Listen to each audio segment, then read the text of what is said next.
Have you ever looked at someone you once couldn't live without and suddenly felt like something between you is slowly fading? Not gone, but no longer the same. The conversations feel shorter. The excitement feels quieter. The effort feels uneven. And the most confusing part is this: there was no big fight, no dramatic ending, no clear moment where everything broke. Just a slow, almost invisible distance that started growing between two people who once felt inseparable. This is what many relationships face around the 4-year mark, not because love disappears, but because something deeper begins to change. Familiarity replaces mystery, comfort replaces effort, and without realizing it, both people slowly stop doing the very things that made the relationship strong in the beginning.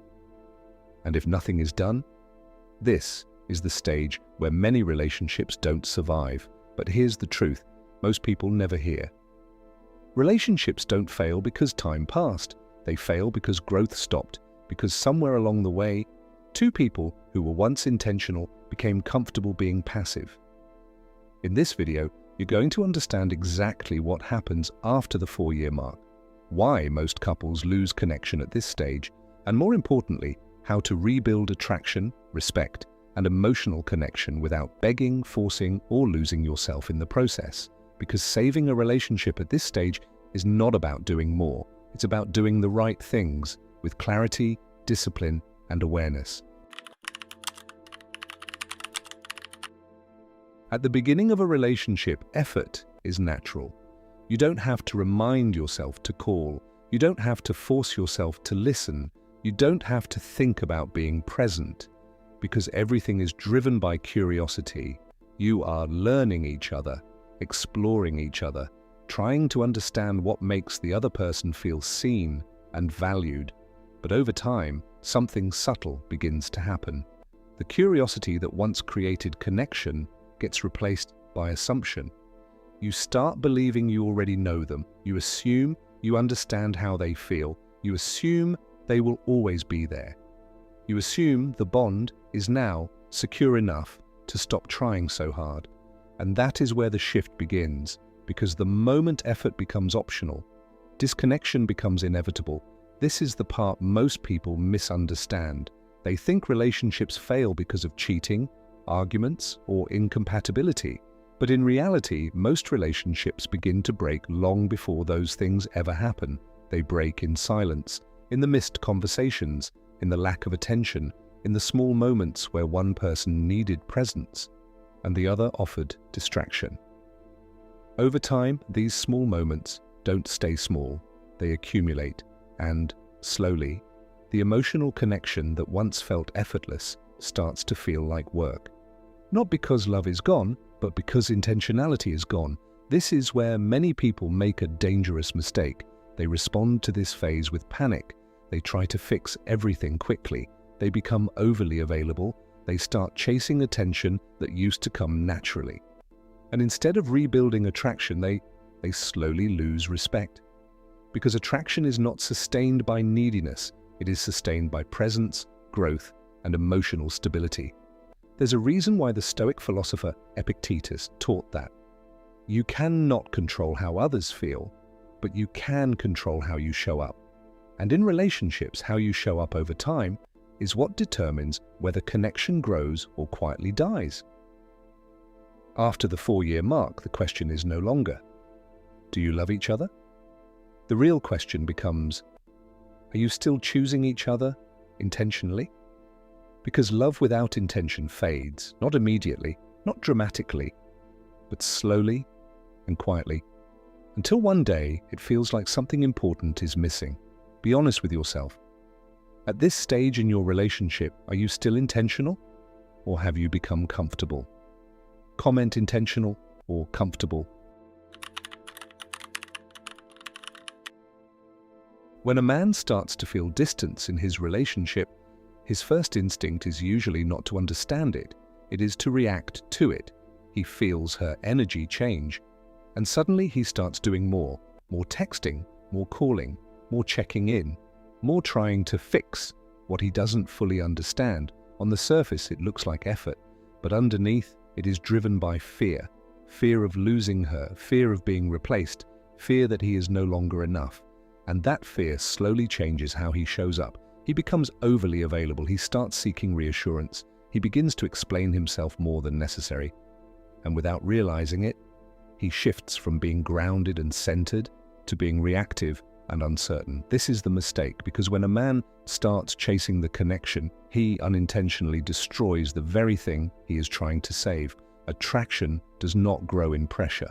It does not grow when one person is trying too hard while the other is slowly pulling away.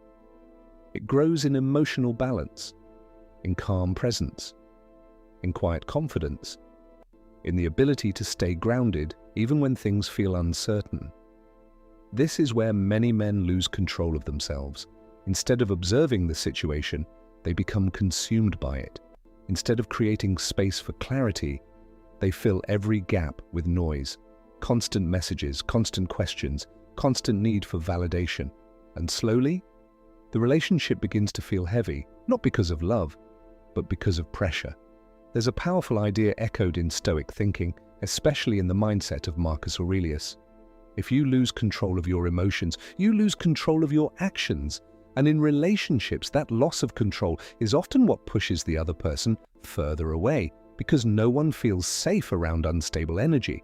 What most men don't realize is this: when she starts pulling away, it is not always a signal for you to move closer. Sometimes it is a signal for you to become stronger within yourself, to pause, to observe, to regain your center, because the more you chase, the more you communicate one thing without saying it. I am afraid of losing you. And fear is not attractive, but stability is, calmness is, self-control is. Saving a relationship at this stage is not about increasing your effort blindly. It is about increasing your awareness, understanding when to speak, when to step back, when to engage, and when to give space. Because sometimes the strongest move a man can make is not to chase the connection, but to rebuild his position within it. When things start changing in a relationship, what do you usually do first?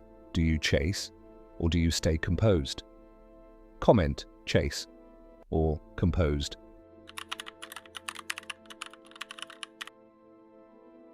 If a relationship starts to fade after the 4-year mark, most people believe the solution is to do more attention, more affection, more effort. But the truth is, you don't rebuild connection by increasing quantity, you rebuild it by restoring quality, because attraction is not sustained by how often you show up. It is sustained by how you show up. The first thing you must understand is this: you cannot rebuild the relationship if you have slowly abandoned yourself within it. Many men lose their edge over time, not because they became worse, but because they became comfortable. They stopped growing. They stopped challenging themselves. They stopped doing the things that once made them feel alive, focused, and driven. And without realizing it, they make the relationship their entire world. This is where attraction begins to collapse, because attraction needs contrast. It needs individuality. It needs a sense that you are a man with direction, not a man waiting for attention. There's a powerful principle in Stoicism: focus on what you can control. In this situation, that means shifting your energy back to yourself. Not in a selfish way, but in a grounded and disciplined way. You start rebuilding your routine.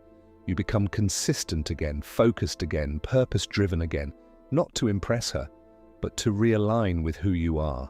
Because when a man is aligned with himself, his presence changes. He becomes calmer, less reactive, more intentional, and that energy is felt without him saying a word.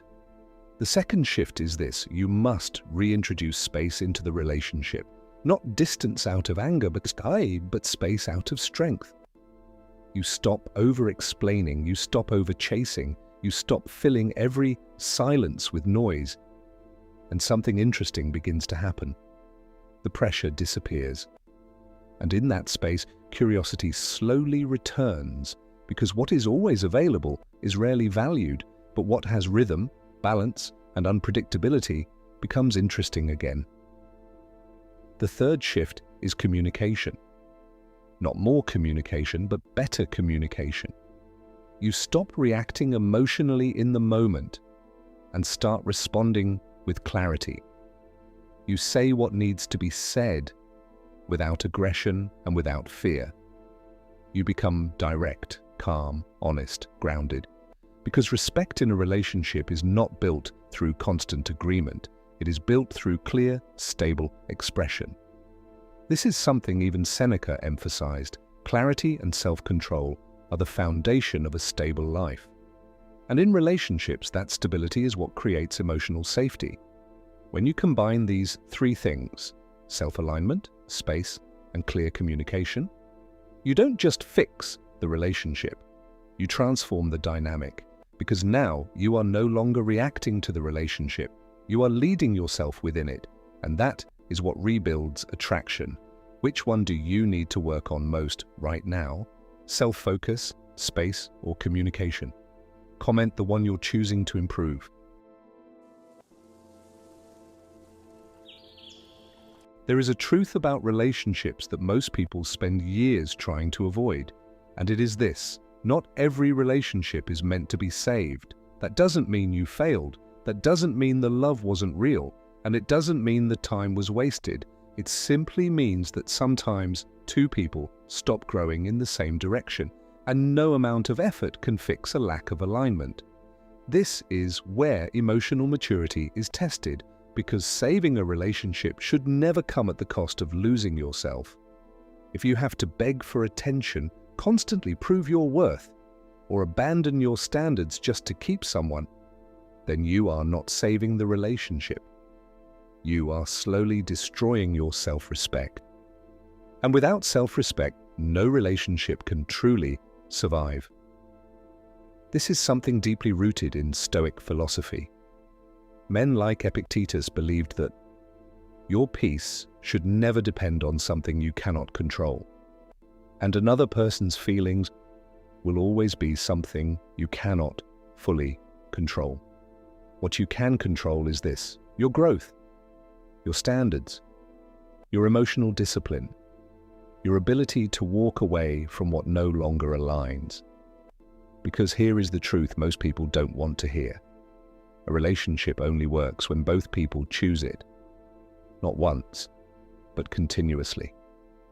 After the 4-year mark, love is no longer a feeling you rely on. It becomes a decision to stay intentional, to stay present, to keep growing individually and together. And if only one person is making that decision, then the relationship is already unbalanced. The goal is not just to keep someone. The goal is to build something where both people feel valued, respected, and connected. And that starts with you, not by forcing the outcome, but by becoming the kind of man who does not lose himself trying to hold on to anyone. Because ironically, when you stop acting out of fear, when you stop chasing, when you rebuild your strength and clarity, you give the relationship its best possible chance to survive. And if it still doesn't, you walk away with something far more valuable than a relationship. You walk away with yourself intact. And that is what separates a man who grows from experience from a man who is broken by it. Do you believe a relationship should be saved at all costs, or only when both people are willing to grow? Comment, save it, or let go.